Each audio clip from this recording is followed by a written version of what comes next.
Saya berkerjaya pergi ke office apa semua. Tidak susu formula. Pada saya masa 3 bulan pertama, masa pantang, anak saya menyusu badan dengan saya lah. Tapi lepas dah start pergi ke office nak handlekan urusan bekerja, anak saya bagi susu formula. Sebab lepas yang 3 bulan berpantang tu, susu saya dah drop, terus bagi susu formula. Berkerjaya. Kenapa saya pilih menyusukan anak? Sebab memang daripada anak sulung sampai anak bongsu ni memang saya pilih susu badan. Saya memang tak nak susu formula.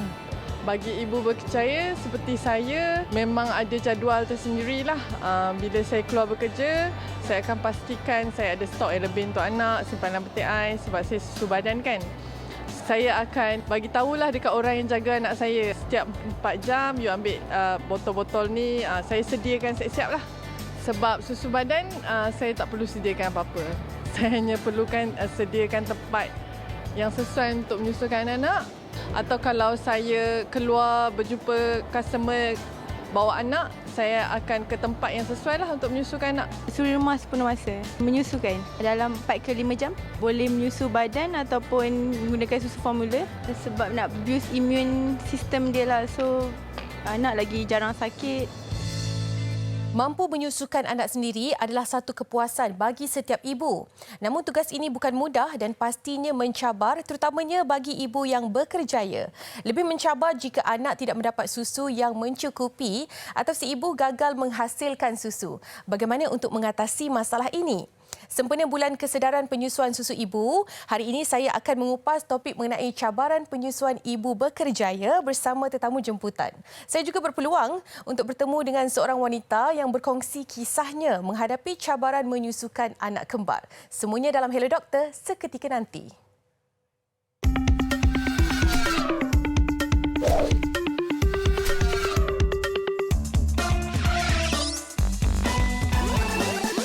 Baiklah, Assalamualaikum dan juga salam sejahtera kepada anda semua penonton-penonton Hello Doktor. Alhamdulillah hari ini saya Anim Izzati kembali bersama dengan anda untuk topik yang sebentar tadi saya kongsikan, iaitu cabaran penyusuan bagi ibu berkerjaya. Ramai yang ingat pengorbanan seorang ibu ni akan tamat selepas melahirkan, tapi sebenarnya tidak ya.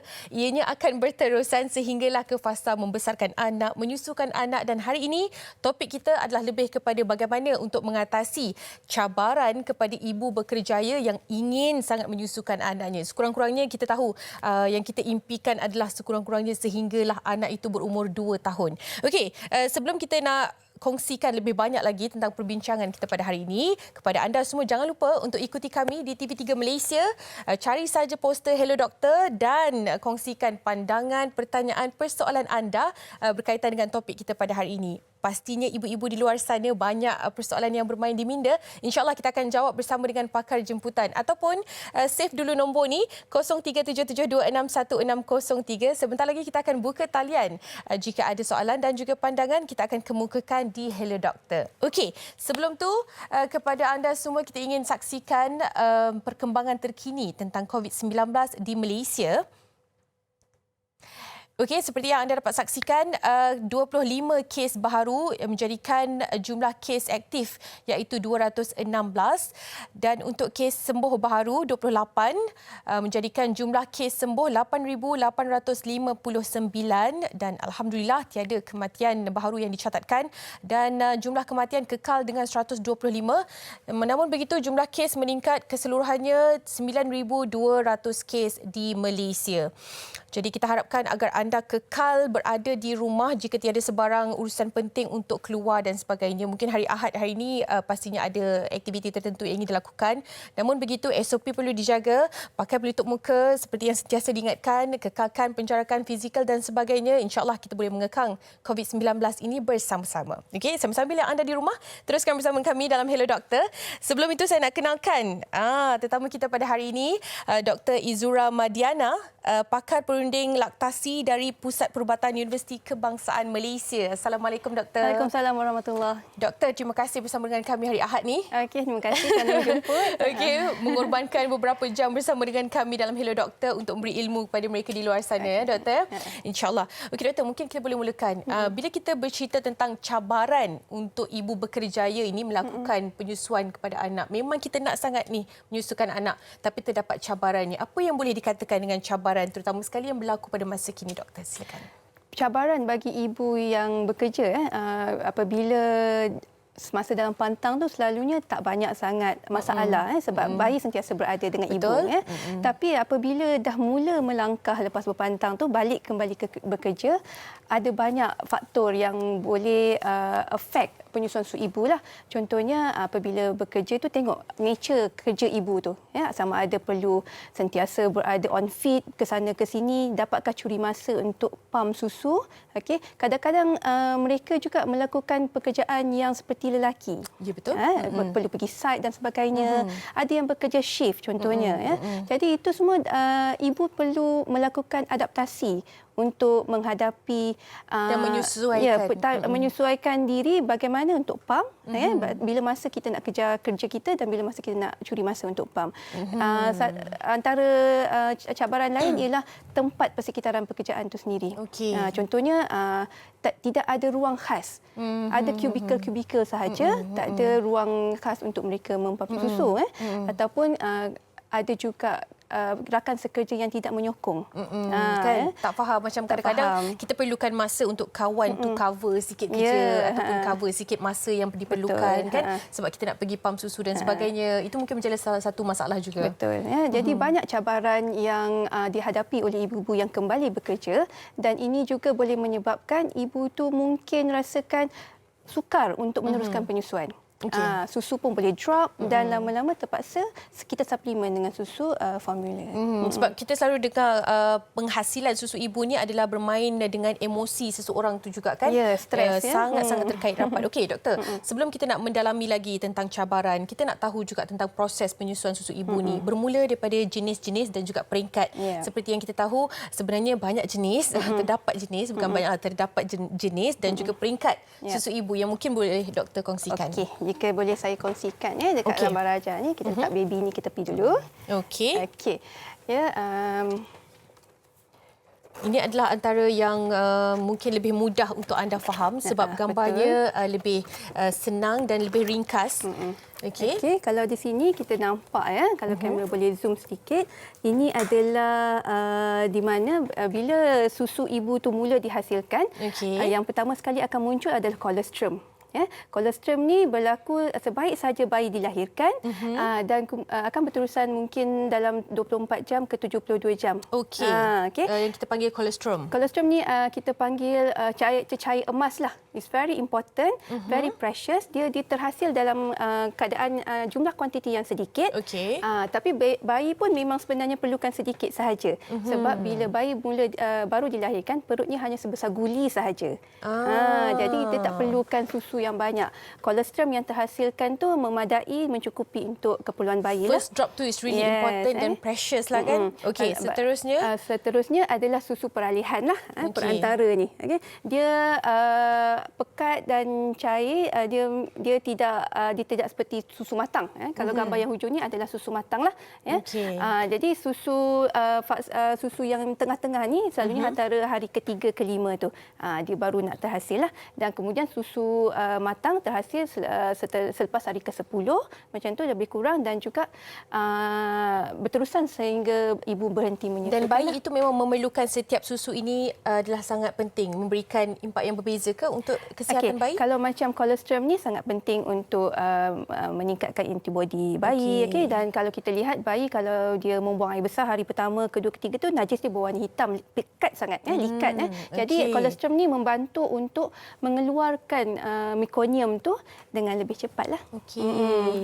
Okey, itu dia antara jenis-jenis dan juga peringkat susu yang sebelum ni kita hanya tahu susu ibu tu hanya ada satu jenis saja. Hari ini kita belajar satu benda baru. Sebelum tu kita nak sambung perbincangan tapi sebelum tu nak kongsikan kepada anda, saya berkesempatan bertemu dengan seorang ibu yang mempunyai 5 orang anak, tapi yang bestnya seorang ibu ni dia menyusukan anak kembar, doktor. Anak kembar ni pastinya mencabar kan. Kalau nak susu tu 2 orang yang nak dalam masa yang sama nak tidurkan sekali 2 orang tu. Jadi jom kita ketahui bagaimana pengalaman yang dikongsikan oleh ibu ini, Puan Widiana Ali. Saksikan. Ilmu penyusuan anak ni sangatlah penting, terutama sekali bagi mereka yang bakal bergelar ibu seperti saya. Jadi hari ini saya berada di Nilai Negeri Sembilan untuk mendekati seorang ibu yang pernah berkongsi pengalaman menyusukan anak-anak beliau. Bukan sahaja anak tetapi anak kembar berjaya disusukan sehingga mencecah 3 tahun. Jadi apakah cara pendekatan yang dilakukan oleh ibu ini? Jom ikut saya untuk mendekati beliau.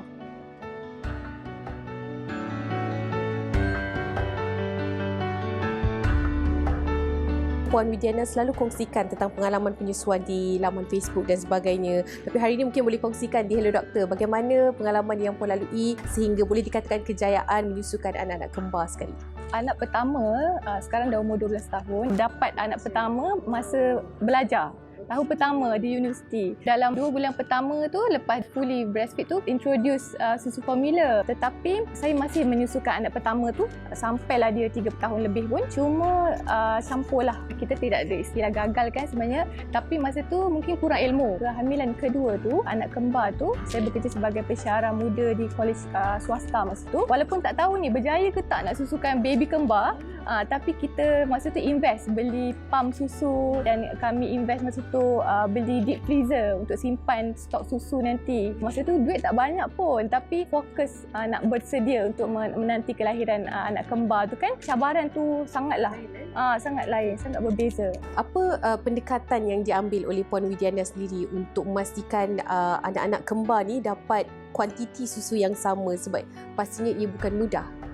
Konsep utama ialah adanya demand mesti adanya supply. Otak memang akan hantar signal kepada kilang susu tu untuk menghasilkan susu. So tak ada masalah. Penyusuan ni banyak sangat bergantung kepada emosi ibu tu. Itu sangat penting. So masa tu kalau dua-dua nangis memang saya akan susukan dua-dua lah. Kita survive dengan pump hari ni untuk esok. Ada masa kadang-kadang susu tu drop. Apa yang saya buat, apa yang saya boleh pump tu itulah yang saya supply kepada baby tu. Saya tak nak stres. Tapi adalah satu masa tu demam panas yang sangat teruk, tak larat, nangis. Kita nak susukan bayi tapi susu kita tak cukup. Lepas tu kita stres. Suami dia tak nak tengok kita merana. Dia macam tengok seksa kan. Jadi dia pun pergi kedai beli susu formula. Bila dia bagi susu formula tu, bagi sekali baby tak nak tau. Maksud saya rasa macam alhamdulillah nasib baik baby tak nak kan. Lepas tu saya sorokkan susu formula tu dalam almari. Sampailah dia tak jumpa. Bila berjumpa dengan Puan Widiana Ali ni, dia sebenarnya bagi motivasi kepada kita tahu, terutama sekali saya yang baru nak menjadi ibu ni, bagaimana untuk kita tidak terlalu fikirkan sangat nak akan ada susu tu banyak, tapi biarkan cukup. Yeah. Tadi ada sebut doktor tentang kilang, maknanya susu ibu ni ibarat kilang, adanya demand, adanya supply, dan kita perlu faham konsep itu. Mungkin komen daripada doktor. Betul. Sebenarnya penghasilan susu tu dia berdasarkan demand and supply lah, dia punya konsepnya. Jadi apabila ada demand daripada bayi, penghisapan bayi itu sebenarnya menunjukkan ada demand. Jadi secara tak langsung ada protein yang dalam susu kita tu yang akan menghantar signal kepada otak kita untuk menghasilkan lebih susu. Jadi sama juga kalau macam lepas melahirkan, ibu tidak menyusukan. Jadi susu tu sentiasa penuh dan dia ada protein yang menginhibit, mengelakkan daripada susu terhasil. Jadi susu tidak akan terhasil kan? Okey. Terima kasih doktor. Tapi kita nak rehat sekejap sahaja ni. Selepas ni kita masih lagi bersama dengan Dr. Izura untuk bercerita tentang bagaimana cara untuk mengatasi pula cabaran dan apa lagi masalah yang dihadapi oleh ibu-ibu berkerjaya ni, dan juga seorang tetamu istimewa kami di Hello Doktor. Kalau anda nak tahu, kita bagi sikitlah hint. Dia merupakan ikon selebriti penyusuan susu ibu. Siapa? Cuba cari sekejap. Kejap lagi akan bersama dengan kami dalam Hello Doktor seketika nanti.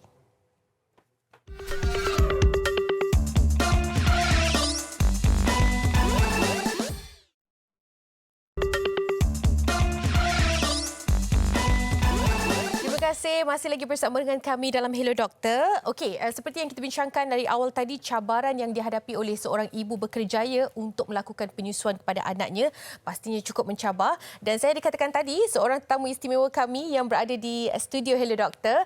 Perkenalkan Tia Arifin, yang tidak asing lagi pastinya anda selalu dengar tentang perkongsian si ibu berkerjaya ini. Terima kasih Tia bersama dengan kami. Sama-sama, terima kasih juga untuk menjemput. Hari Ahad ni pastinya padat kan? Walaupun walaupun Ahad kerja juga. Okey, Tia, tahniah diucapkan sebab menjadi ikon selebriti untuk penyusuan susu ibu. Terima kasih. Yang baru-baru saja mendapat pengiktirafan untuk menjadi seorang ikon selebriti seperti yang anda dapat saksikan ni, breastfeeding icon. Mungkin sedikit perasaan daripada Tia sendiri? Okey, alhamdulillah. Sebetulnya breastfeeding icon adalah 2019. Yang tadi gambar tersebut ada anugerahas kerana Tia telah menyelesaikan breastfeeding peer counselor. Modul tu dah selesai. Jadi Tia rasa sangat teruja dan rasa sangat terharu juga mendapat gelar tersebut. Dan pastinya juga menjadi tanggungjawab Tia juga untuk menyebarluaskan lagi tentang breastfeeding kepada semua orang. Okey, insya-Allah, sebab kita tahu yang Tia memang merupakan boleh dikatakan ibu yang eksklusif breastfeed juga.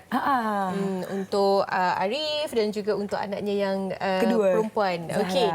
Sebelum tu kita mungkin boleh kembali bersama dengan Dr. Izura yang kali ini pula kita nak mendalami bagaimana dan apa punca sebenarnya seorang ibu tu tidak dapat menghasilkan susu yang cukup untuk anaknya. Okey. Sebenarnya kalau wanita di seluruh dunia ni insya-Allah boleh menghasilkan susu, ya. Insya-Allah boleh menghasilkan susu.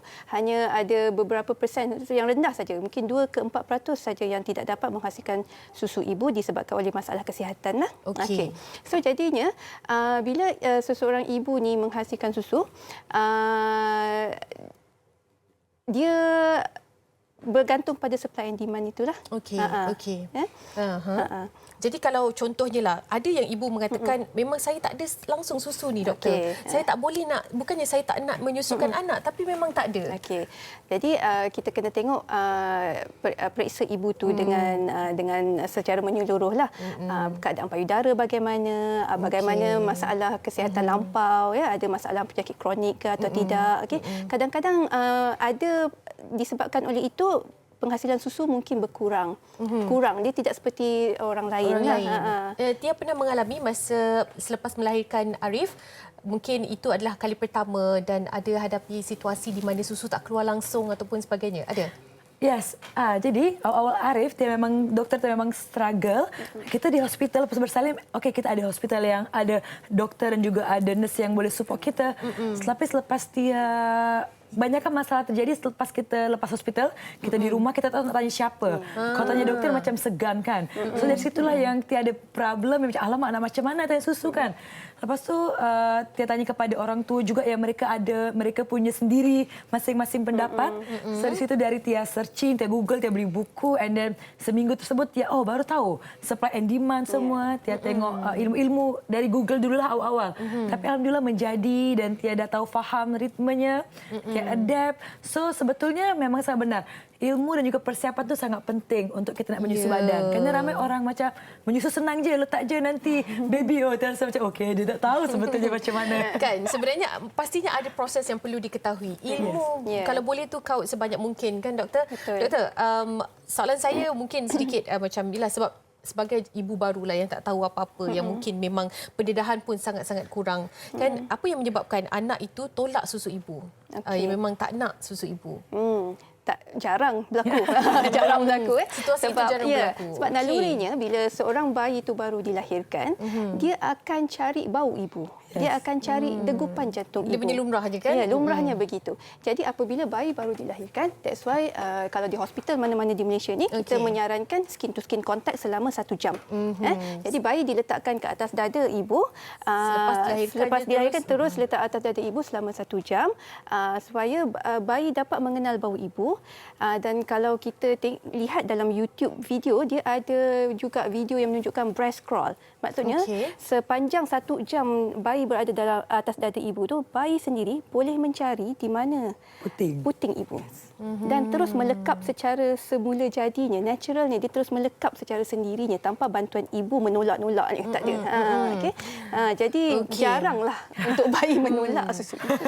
Kalau boleh, mungkin sebenarnya situasi itu tidak akan berlaku lah kan, mungkin adalah faktor-faktor lain kesihatan bayi itu sendiri yang mungkin menyebabkan tolaknya susu ibu. Tapi lumrahnya kita tahu itulah yang memang dicari selepas dilahirkan.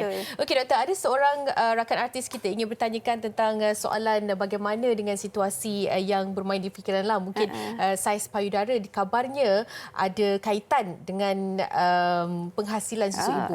Okey, jom kita dengarkan. Hello doktor, ni Kak Long nak tanya, betul ke saiz payudara seseorang itu menentukan banyaknya susu dia? Sebab kalau ikut pengalaman Kak Long, macam-macam je. Tapi banyak. Betul ke? Okey, itu dia soalan daripada Kak Long Amalina kita. Doktor, silakan menjawab. Kak Long Amalina, kita ada tanya, adakah saiz payudara tu memang mempengaruhi penghasilan susu yang boleh dihasilkan oleh ibu? Okey, sebenarnya tak ya. Okey. Jadi tak bermaksud payudara besar susu banyak, payudara kecil susu sedikit. Dia boleh jadi payudara kecil susu banyak, payudara besar susu sedikit. Sebenarnya dia tak apa, saiz tu tak ada kaitan lah. Tak ada kaitan sebenarnya. Okey. Kadang-kadang apa yang dia kena tengok juga apa yang berlaku pada payudara tersebut lah. Okey. Mungkin ibu tersebut pernah melalui trauma ataupun pembedahan dekat payudara, itu pun boleh mempengaruhi penghasilan susu. Sebab dia dah affect liang-liang susu semasa pembedahan contohnya. Okey. Tia pernah dengar tentang saiz payudara ni boleh mempengaruhi berapa banyak kita hasilkan susu? Ya, pernah dengar dengar dan juga? pernah sering dapat soalan macam tu. Okey. Betul kata dok, memang tidak berpengaruh. Kerana pengas susu tu sesuai dengan supply and demand. So, selagi kita tahu caranya, insya-Allah akan boleh bertambah. Itu dia kata-kata daripada kita punya breastfeeding icon. Okey, terima kasih. Sekarang ni kita dah menjawab salah satu soalan daripada rakan artis. Kita nak pula menunjukkan bagaimana kaedah yang betul. Kerana kaedah yang betul ini mempengaruhi berapa banyak boleh hasilkan. Betul tak, doktor? Betul, betul. Okey, mungkin boleh kita mulakan? Okey, saya ada bawa baby. Baby ni berat dia seperti bayi yang baru lahir, 3 kilo lebih. Okey. So jadi yang pentingnya adalah apabila penyusuan susu ibu itu ingin berlaku, kita hendaklah memastikan position bayi dan ibu tu adalah selesa dan juga pelekapan yang berlaku perlu sempurnalah untuk memastikan bayi itu dapat menghisap payudara ibu dan seterusnya mendapat susu yang mencukupi. Okey. Antara salah satu posisi yang boleh dilakukan oleh ibu adalah ini adalah kita panggil cradle hold lah. Seperti biasa macam kalau kat rumah macam kita main baby masa kecil-kecil kan, kita bukan baby macam ni, right? Macam tu kan. Tapi sebenarnya ada banyak lagi position cara pegang baby untuk kita dapatkan pelekapan yang baiklah. Contohnya? Contohnya ini cradle hold. Kita ada cross cradle hold. Jadi kalau kita duduk dekat kerusi, ibu kena selesa pastikan ibu duduk supported belakang dia. Okey, dia cross cradle hold. Tia juga mempunyai beberapa posisi kegemaran. Yes. Contohnya? Cradle hold memang gemar Tia. Lepas tu Tia juga pernah mencuba untuk macam sebelah kan? Sebelah. Ini kita panggil rugby hold. Jadi kaki dia ke belakang. Kaki dia ke belakang dan dia di sebelah payudara ibu yang sama dia peganglah. Yes. Ada juga. Adakah minta maaf doktor. Adakah posisi ini akan dilakukan beberapa minit ataupun ada masa-masa yang tertentu untuk kita ubah posisi? Okey, semuanya bergantung kepada keseliasaan ibu lah. Kalau katakan daripada duduk begini, tiba-tiba ibu rasa ingin baring. Menyusu sambil baring pun boleh. Tapi kena pastikan tummy to tummy. Maknanya tummy baby dengan tummy ibu tu selarilah. Okey. Saya pernah dengar kalau si bayi itu isap susu ibu dan ianya mungkin ibu terasa sakit, itu adalah cara yang salah. Adakah betul? Betul.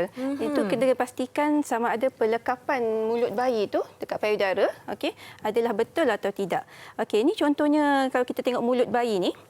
Ini adalah rupa mulut bayi ini sepatutnya apabila dia lekap dengan payudara ibu. Okey. Sedikit terbuka. Sedikit terbuka. Dia punya bibir atas dan bibir bawah itu ke atas dan ke bawah lah. Kadang-kadang kita nampak setengah bayi itu bila menyusu dengan ibu, bibir dia terkemam. Kan? Jadi itu akan menyebabkan sakitlah pada ibu. Okey, mungkin kita boleh minta kamera zoom sikit sini. Ini adalah rupa, ini antara salah satu poin penting juga sebab posisi ataupun muka baby hendaklah macam ni, mulut sedikit terbuka. Itu menunjukkan pelekapan puting dan juga cara menghisap tu adalah betul. Okey, seterusnya doktor. Okey, mungkin saya boleh tunjukkan gambar rajah di sini kalau boleh kamera lihat ya. Sebentar ya. Okey. Ini antara mungkin yang basic ataupun asas ya. Tia pernah pergi ke kelas untuk penyusuan ibu? Alhamdulillah, baru saja Tia menyelesaikan breastfeeding peer counselor, doktor. Alhamdulillah. Alhamdulillah selesai modul. Okey. So lebih kurang, alhamdulillah. Nanti nak top up ilmu lagi seterusnya. Sampai sekarang ya, Tia masih lagi menjalankan kelas dan menuntut ilmu tentang breastfeeding ataupun penyusuan ini. Betul. Karena dia pasal ilmu breastfeeding dia ada stage by stage-nya. So dia dah salah satu stage dia selesai, dia dapat CG, and then next nanti lebih deep. Antara yang dilakukan oleh Tia sendiri untuk penyusuan ibu ini, apa cabaran yang paling getir sekali dihadapi? Cabaran lagi-lagi awal Tia menyusu masa Arif. Okey. So Tia tak tahu apa-apa ilmu. Yelah, firstborn kan. Tapi di situ Tia belajar. So Tia sekarang dah boleh tahu. Okey, dah doktor. Ni doktor. Okey. Tanda-tanda penyusuan latch on. yang berkesan. Ini latching lah. Latching ni Okey. sangat penting untuk memastikan.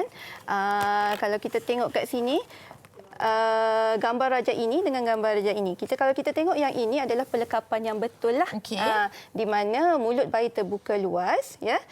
Hisapan dia dalam, maksudnya kita nampak sedikit je bahagian areola ibu tu. Maknanya bahagian areola ibu tu yang juga mempunyai pelekapan, bukan di bahagian puting semata-mata. Ya, bukan. Okey. Dan kita tengok akan dia punya pipi pun bukan Kempot. suck in lah, maksudnya dia kena kembung lah pipi tu. Tadi perkataan Kempot. Kempot. Indonesia tu kempot. Satu perkataan baru kita belajar ya. Maknanya kalau dia macam sedikit pop macam tu salah Salah lah. Okey. Dan juga bila bayi menghisap, kita boleh mendengar bayi tu menelan. Kena ada boleh dengar. Okey, berbanding dengan gambar raja ini, kita lihat dia punya pelekapan tu sangat cetek, shallow. Dan ini boleh menyebabkan ibu akan merasa sakit lah.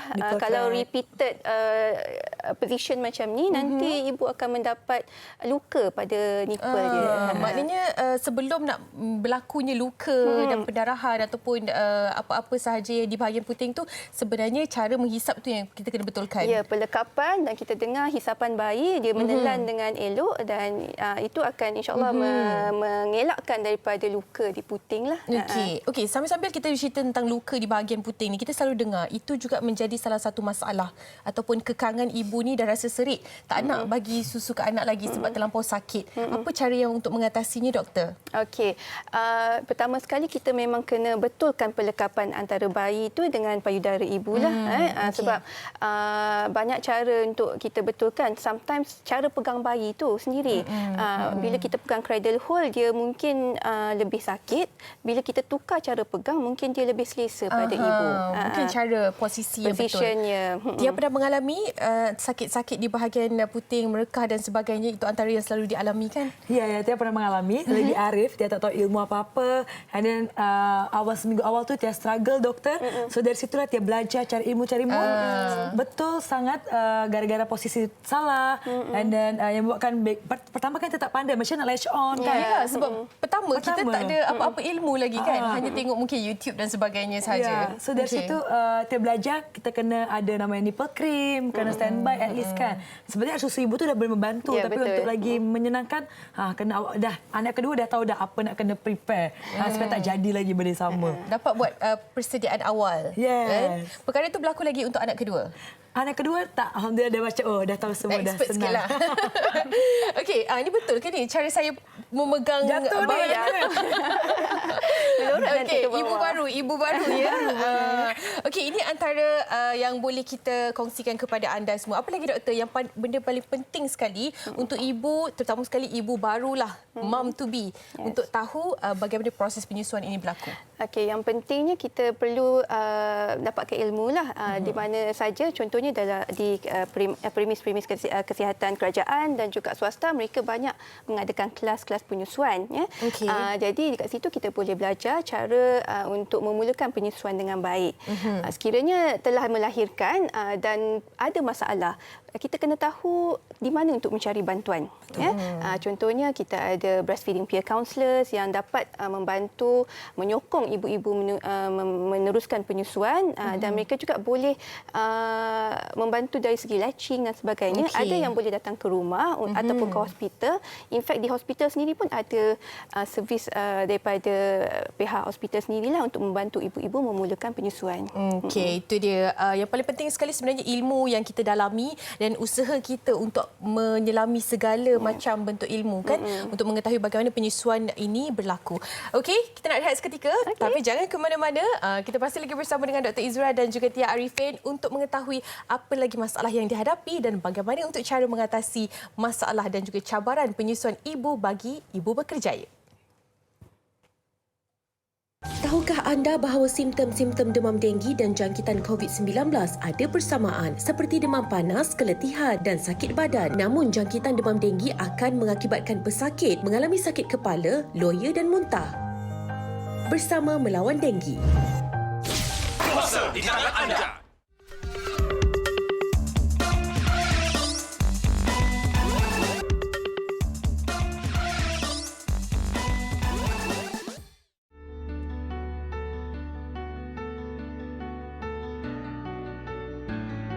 Kami difahamkan juga bukannya anak-anak Puan Widiana je yang dapat disusukan, malah dapat beri sedikit susu kepada anak susuan. Jadi mungkin cara penyimpanan itu adalah cukup penting dalam bagi memastikan susu itu cukup dan sebagainya. Mungkin boleh kongsikan juga.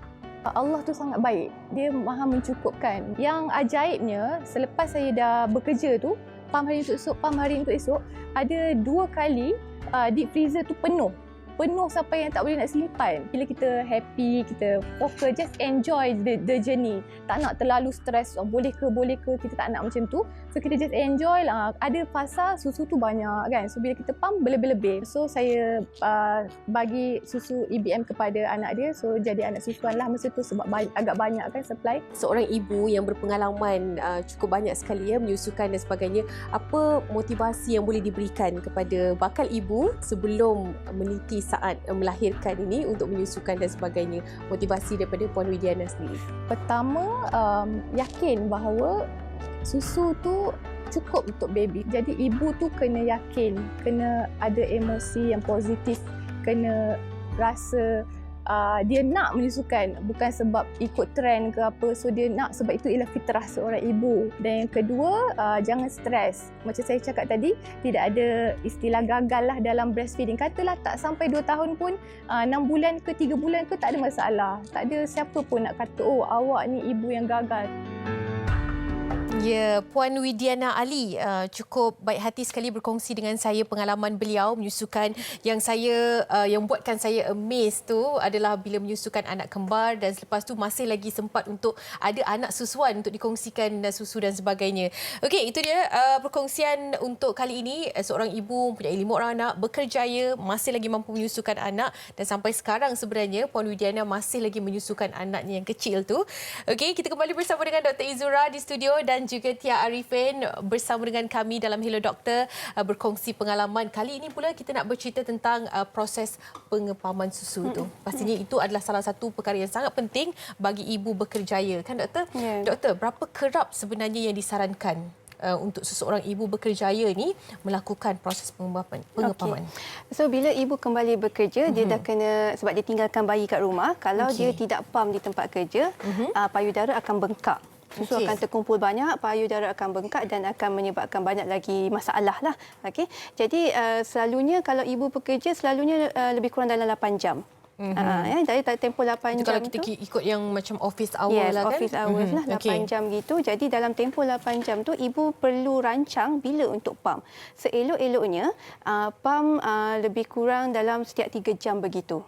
Sebab kalau kat rumah pun, bila bayi berada dengan ibu, bayi lebih kurang ingin menyusu lebih kurang 2 jam, 3 jam gitu. Jadi kita nak simulate bagaimana bayi kalau dia direct feeding dengan kita. So pam tu untuk menggantikan direct feeding itulah. Okey. Dan kita tahu ada beberapa jenis pam yang berada di pasaran. Mungkin anda pun dah tahu tentang manual dan juga elektrik. Itu antara pilihan yang boleh dijadikan pilihan kepada ibu-ibu untuk memilih. Apa yang disarankan sebenarnya, Doktor? Okey. Selalunya bila ibu dah kembali bekerja tu, dia dah risau sebab nak kena beli pam, kadang-kadang ada yang mahal yang perlu menabung dan sebagainya. Betul. Tapi mempunyai pam tidak semestinya wajib bagi mereka yang untuk meneruskan bekerja dan meninggalkan bayi di rumah. Okey, ini adalah pam sudah jadi. Okay? Jadi setiap ibu yang walaupun dah ada pam perlu belajar bagaimana untuk memerah susu dengan tangan. Sebab kalau kita tengok pam kan dia ada yang banyak jenis elektrik, manual. Lepas tu dalam setiap tu ada parts yang kecil-kecil. Apa yang akan terjadi dan sebagainya kalau tak ada bateri lah macam mana pula kan? Apa yang akan terjadi kalau bateri tak ada? Apa yang akan terjadi kalau parts yang kecil tu tertinggal pula masa basuh tadi kan? Jadi tangan tu sangat berguna untuk memerah susu. Mungkin doktor boleh tunjukkan sebab saya sangat-sangat nak tahu sekarang ni. Alright, ini contoh model payudara ya. Okey, jadi yang pentingnya tangan ibu jari tersebut. Minta maaf ya doktor. Ibu jari kena berada di atas satu dan di bawah. Okey, apa yang perlu ibu lakukan sebelum tu ibu boleh massage lah, berada dalam keadaan yang tenang. Okey, setengah ibu dia suka mainkan video anak dia, baby dia supaya dia merangsang hormon oksitosin. Maknanya ini bukan mitos ya. Ini memang terbukti kajiannya boleh merangsang. Sebab bila kita nampak gambar baby kita tu, kita rasa macam happy. Tenang, dan ia merangsang hormon oksitosin lah untuk menghasilkan susu, mengeluarkan susu. Okey, jadi sebelum memerah, kadang-kadang ibu boleh buat urutan sedikit pada payudara lah, secara membulat dan ke arah areola. Ada juga ibu mungkin ada masa sedikit, dia boleh ambil warm pack untuk tuam bagi melancarkan pengeluaran susu. So kalau untuk memerah susu ni, ibu jari di atas dan jari lain semua di bawah, ibu perlu menekan ke arah dada dan roll it out. Tekan dan cuba untuk menampakkan puting itu. Untuk keluarkan susu, urut begitu. Tekanan tu adalah sederhana lah. Sederhana. Selagi mana yang kita rasa tidak terlalu kuat. Untuk ikut keselesaan ibu lah. Jadi mula-mula tu kita mungkin nampak susu tu menitis. Nitis-nitis dia macam tu. Tapi setelah hormon kick in, so dia akan memancut-mancut sebenarnya susu tu. Macam kita guna pam jugalah. Mula-mula kita start pam tu dia sikit-sikit keluar. Lepas tu bila dah ada milk letdown reflex tu dia akan banyak. Ini antara cara yang boleh juga anda praktikkan kan. Kalau mungkin kecemasan berlaku, ada hilang bahagian-bahagian tertentu, tertinggal pam dan sebagainya. Kita ada beberapa jenis pam tadi dapat dikongsikan, manual dan juga elektrik. Ada yang 2 ataupun 1 dan sebagainya. Macam Tia sendiri, apa pemilihan semasa mula-mula mengenali proses pengepaman ini? Okey. So kalau Tia sendiri, Tia memilih yang elektrik. And then kerana Tia pun harus bekerja juga, so Tia kena mau tak mau untuk simpan stok. So that's why Tia harus simpan stok sebelum Tia bekerja. Preparation tu kena penting juga. Tia memilih yang elektrik dan juga yang hands free, yang tak payah pegang. Ada juga kan yang dah senang. So sembari kita ngepam lagi, apalagi kita bekerja. So kalau Tia bekerja, Tia pun juga kena pam di tempat bekerja. Tetapi kita punya tangan kita tak payah nak pegang. So kita boleh buat kerja sambil kita mengepam. Okey. Ini antara contoh yang kita dapat tunjukkan kepada anda. Mungkin menjadi pilihan ibu-ibu di luar sana. Tia, kalau mungkin Tia boleh kongsikan bagaimana cara ataupun masa yang diambil. Sebab kita tahu Tia pergi syuting. Ada mungkin dengan sebagai usahawan juga sibuk dengan produknya dan sebagainya. Tapi nak curi masa untuk buat proses pengepaman untuk simpankan untuk anak. Apa yang boleh dikongsikan? Okey, kalau Tia akan set jadual, Tia set alarm siap-siap. Masa pam apa? Set alarm siap-siap. Masa tu Tia pam 2 hingga 3 jam sekali. So masa pagi-pagi pun, tengah malam pun Tia pun kena pam. Tapi dalam masa yang sama Tia pun direct feeding plus pam. Supaya kerana Tia macam, okey lagi 2 minggu ni nak bekerja. So Tia kena buat stok siap-siap. Selepas tu memang kena besarlah alarm akan pumping mami pumping gitu kan.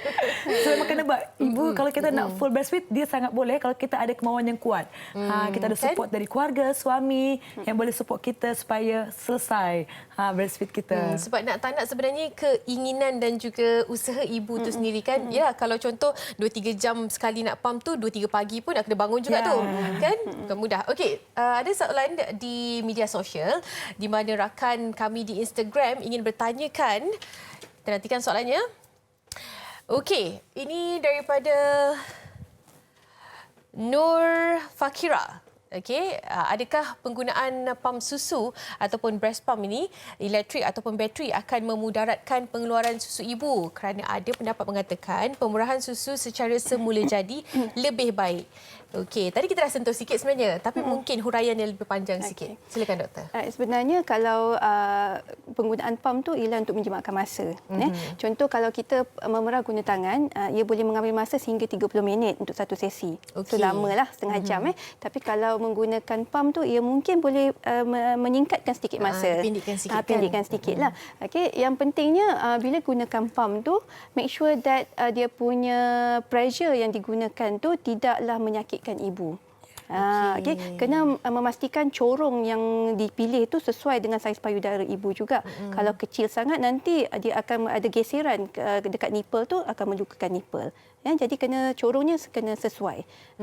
Jadi kalau gunakan suction tu tak boleh kuat sangat ke, sebab ada yang berpendapat suction kuat lagi banyak susu terhasil. Tidak sebenarnya. Jadi suction tu kena sesuailah dengan keselesaan ibu dan sebagainya. Maknanya bila kita menggantikan dengan pengepaman ni, dia punya kekuatan itu adalah sama dengan seperti mana ibu direct feeding kan? Ya. Tapi yang pentingnya kadang-kadang selepas guna pam tu ibu kena rasa sendiri dekat payudara, takut ada liang-liang susu yang masih lagi tidak dikeluarkan susunya. Kadang-kadang ada lam dekat situ. Yes, kena kadang-kadang yang lebih penting at the end tu guna juga kita punya tangan untuk fokus on the area yang ada lam tu tadi untuk express. Kalau tertinggal mungkin bengkak susu, doktor? Ya, kalau dibiarkan dia akan jadi bengkak susu, lama-lama dia akan menyebabkan jangkitan lah pada ibu. Okey, itu dia antara yang dikongsikan. Doktor, ada satu lagi soalan. Tapi kali ini daripada rakan selebriti kita. Jom kita dengarkan. Hello doktor, Nita di sini nak tanya untuk makcik saya. Dia tanya kalau kita ambil pil hormon ataupun apa cara hormon untuk pengeluaran susu, adakah ia akan bagi kesan kepada perhamilan normal ataupun apa kesan kepada tubuh dia lah pada masa jangka panjang. Okey, soalannya adalah bagaimana dengan kesan yang dialami? Alright, okey. Okey, kalau kita tahu kalau penyusuan susu ibu ni dia selagi ibu tu menyusu secara eksklusif, selama eksklusif tu tanpa bayi tu mengambil susu lain, tak ada selang formula, dan selagi ibu tidak ada datang haid selepas melahirkan tu, kaedah penyusuan susu ibu ni boleh menjadi salah satu daripada kaedah perancang keluarga. Tapi kalau bayi sudah lepas 6 bulan, still ibu tu tidak datang period, itu tak boleh. Maknanya kena ada metod tambahan untuk merancang keluarga. Contohnya penggunaan hormon lah, ataupun alat-alat perancang keluarga yang lain. Jadi kalau macam hormon tu kena pastikan yang bukan daripada combined contraception pills lah. Sebab itu akan mengurangkan penghasilan susu. Tapi yang lain jenis contraception boleh digunakan dan tidak mengganggu penghasilan susu. Okey, Tia nak tanya juga. Tia pernah ambil apa-apa milk booster ataupun pil hormon yang membantu untuk menghasilkan susu ibu? Okey, kalau basically saya kena apapun cara yang diamalkan untuk menambahkan susu badan. Yang pertama kita kena happy, kita kena positif, kena yakin, dan pengambilan makanan yang bergizi juga. Kerana apa yang kita makan akan sebenarnya akan impact kepada baby juga. Selepas tu juga minum air yang banyak. Minum air, ada juga orang cakap jangan minum air nanti kembung, tapi menurut Tia doktor, kalau kita kalau kita dehidrasi, macam mana kita nak boleh hasilkan susu? So kita minum secukupnya. Okey, itu antara yang dilakukan oleh Tia, sebab kita selalu dengar banyak sangat mitos, banyak sangat perkara-perkara pantang larang dan sebagainya. Mungkin cari ilmu yang betul dari sumber yang betul kan, doktor? Okey, kita nak rehat seketika. Masih lagi bersama dengan Tia Arifin dan juga Dr. Izura seketika nanti dalam Hello Doktor.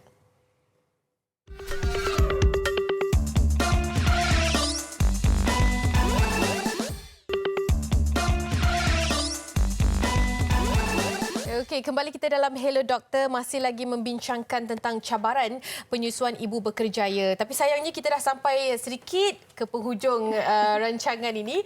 Kepada anda semua mungkin kalau ada pertanyaan, persoalan yang tidak dapat kami cover atau kami bincangkan, insya-Allah nanti kita akan kongsikan lagi di social media. Terutama sekali Tia pun sekarang merupakan breastfeeding icon. Pastinya banyak dikongsikan kan Tia? Ya, Tia pun dah buat Instagram sendiri nama Kita Ibu Hebat. Di sana fokus untuk breastfeeding breastfeeding punya sharing. Sebab kita juga mengadakan macam live setiap seminggu 3 kali untuk share tentang breastfeeding, beauty, health dan so boleh Tia kongsikan ke ramai orang. Lebih-lebih lagi bila Tia dah pun mendalami betul-betul kan, macam dah pergi ke test, kabarnya ada ujian pre-counselor dan sebagainya. Okey, boleh dikongsikan. Doktor, mungkin daripada doktor sendiri, sebab kita ni untuk menyusukan adalah pastinya ianya cukup-cukup mencabar bagi sesetengah ibu yang berkerjaya. Perkara apa yang paling penting yang boleh doktor kongsikan kepada ibu untuk mereka tetap kekalkan di dalam minda supaya tidak menjadi salah satu kekangan untuk melakukan proses penyusuan itu? Okey, dalam proses penyusuan susu ibu ni memang akan ada banyak cabaran dan dugaan lah. Okey, jadi kalau seseorang ibu tu menghadapi masalah, kita perlu cari support, kita perlu cari bantuan untuk menyelesaikan masalah tersebut. Ya. Di Malaysia ni kita banyak sangat breastfeeding peer counsellor. Contoh Tia adalah salah seorang daripadanya. Ya, betul. Okey, kalau di klinik-klinik kesihatan, hospital pun mereka ada certified breastfeeding counsellor yang boleh dapat membantu ibu-ibu tersebut mengatasi masalah mereka. Jadi jangan takut, jangan rasa malu, rasakan yang alamak menyusukan je, ni masalah yang kecil je, takut nak dapatkan bantuan semua tu, jangan begitu. Sebab kalau contohnya payudara bengkak tidak diatasi dengan segera, ia boleh mendatangkan masalah yang lebih besar dan akan mengganggu penyusuan susu ibu. Okey, kita nak sentuh juga sedikit doktor tentang cara penyimpanan yang paling betul sekali, yang paling disarankan supaya kita tak nak kualiti susu ibu itu pun terganggu. Ya, mungkin betul. boleh kongsikan. Okay. So kalau lepas perah, kalau di dalam suhu dekat suhu bilik, ya, suhu bilik biasa 4 jam boleh dibiarkan, ya. Okey. Untuk suhu bilik. Suhu bilik. Tapi kalau macam suhu bilik tu rendah sebab ada aircon dan sebagainya, 8 jam. Kalau kita simpan dalam peti sejuk 2 pintu, boleh dalam 5 hari begitu. Macam Tia, berapa banyak yang pernah Tia hasilkan dalam satu masa dan ada mengalami masalah untuk penyimpanan stok tu? Ya, ada. Okey. So, kita support suami, dia kena belikan freezer. Freezer baru khas untuk susu saja. Susu saja, betul. Karena alhamdulillah yang paling banyak Tia boleh ada 2 freezer, chest freezer tu, dok. Oh, banyak begitu. Dua tu penuh. Ya, sebab tu penuh. So memang kerana dia lah Tia dah pack-pack, kerana kan Tia boleh dah, okey, Tia akan busy semua, okey, dah ada dah. Date semua. Cara penyimpanan pun kita tahu tanggal semua. Cara nak cairkan kena keciler dulu. Okey. Jadi supaya kita tak menggunakan stok yang salah kan tarikhnya. Kita perlu gunakan supaya kita gunakan dulu yang lebih awal. Lebih awal. Okey, cara untuk kita defrostkan balik susu itu pun penting juga, doktor, ya. Mungkin boleh kongsikan. Macam Tia cakapkan tadi, kalau kita nak gunakan yang dalam fridge bawah sahaja, okey, mana yang bukan beku, yang dingin saja, kita rendamkan botol susu tu dalam satu mangkuk air yang suam. Okey. Dan kita kena goncang, bukan goncang, dia kena swirl. Jangan macam goncang kita buat susu formula tu, bukan. Nanti nutrien-nutriennya dia akan musnah lah. Okay? Dan setelah rasa suam gitu boleh dibagikan pada bayi lah. Test dulu kat tangan temperature dia. Jangan sekali-sekali kita panaskan menggunakan ketuhar microwave. Atau api hidup. Api hidup pun tak boleh. Di atas kan direct, ada air tu pun tak boleh. Maknanya letakkan air tu berasingan lah, air suam. Supaya kalau kita panas macam tu takut nanti melecur bayi, nutrien dia pun akan musnah lah. Okey. Untuk yang dari sejuk beku? Dari sejuk beku seeloknya kita rancang. Okey, esok nak guna berapa botol. Okey, so kita letak dulu dalam chiller, dalam bawah. Supaya dia secara naturalnya dia akan cair sendiri. Selalu dalam tempoh 24 jam dia dah akan mula sedikit cair lah. Dan sama juga untuk proses yang sama. Okey, itu dia. Ada seorang lagi rakan kami di Instagram ingin bertanyakan soalan. Jom kita bacakan. Okey, kali ini dari Nur Erin Nadira. Okey, pertanyaannya macam mana cara penyediaan handle EBM atau Express Breast Milk untuk hantar kepada babysitter? Okey, soalan yang bagus sebab saya tak menyentuh tentang bagaimana untuk prosesnya ke babysitter. Silakan. Okey, susu yang kita dah sediakan tu seeloknya kita dah tetapkan berapa mil yang kita nak bagi kat baby kan. Okey, dah disiapkan dalam botol-botol tu, masukkan dalam bekas transporter lah. Contohnya cooler bag yang ada ada juga ice pack dalam tu. Okey. Sebab kadang-kadang kita tak tahu rumah babysitter tu jauh ke, ambil makan masa kan. Sebab, jadi susu tersebut dia kurang-kurangnya dapat kekalkan suhu lah. Sama juga macam kita transport susu daripada tempat kerja nak balik rumah simpan dalam fridge kan. Lepas habis kerja tu sama juga. Seeloknya ada beg khas cool bags tu yang ada ice pack dalam dia lah. Kalau susu banyak, beg tu besar, kena banyaklah cool packnya dalam tu. Okey, ianya bergantung dengan kuantiti tersebut.